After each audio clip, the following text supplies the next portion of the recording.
सभी को जय श्री राम। मैं ऋषिका आज आप लोग के सामने कहानी लेकर आई हूँ। कहानी का नाम है कर्म ही सच्चा साधन।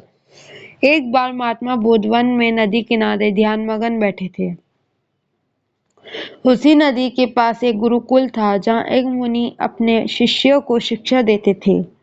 संयोग से मुनि की दृष्टि बुद्ध पर पड़ी तो वे उनके पास चले गए।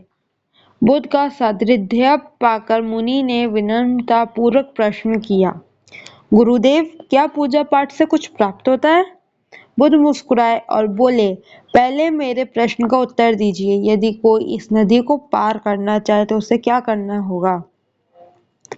मुनि ने उत्तर दिया, यदि वह तैरना जानता है तो तैरकर पार कर सकता है।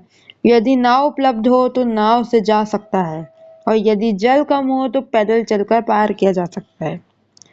बुद्ध ने पुनः प्रश्न किया, यदि वह इन तीनों उपाय को भी ना अपनाए तो? अब मुनि कुछ क्षण के लिए चुप हो गए।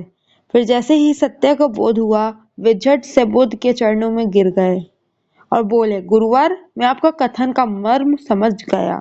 मात्र पूजा पाठ से कुछ प्राप्त नहीं होता जब तक कि स्वयं कर्म न किया जाए। बुद्ध ने सहज स्वर में कहा, सही कहा। यदि कोई व्यक्ति नदी के किनारे खड़े होकर दिन रात प्रार्थना करता रहे तो क्या वह नदी पार कर सकता है? नहीं। जब तक वह स्वयं तैरने का प्रयास नहीं करेगा या नाव का उपयोग नहीं करेगा, तब तक पार नहीं जा सकता।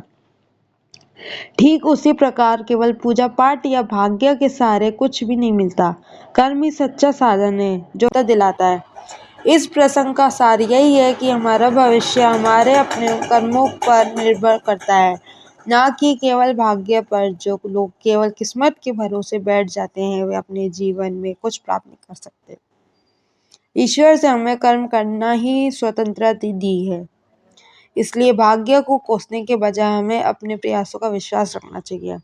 धन्यवाद। जय हो, सदा विजय हो।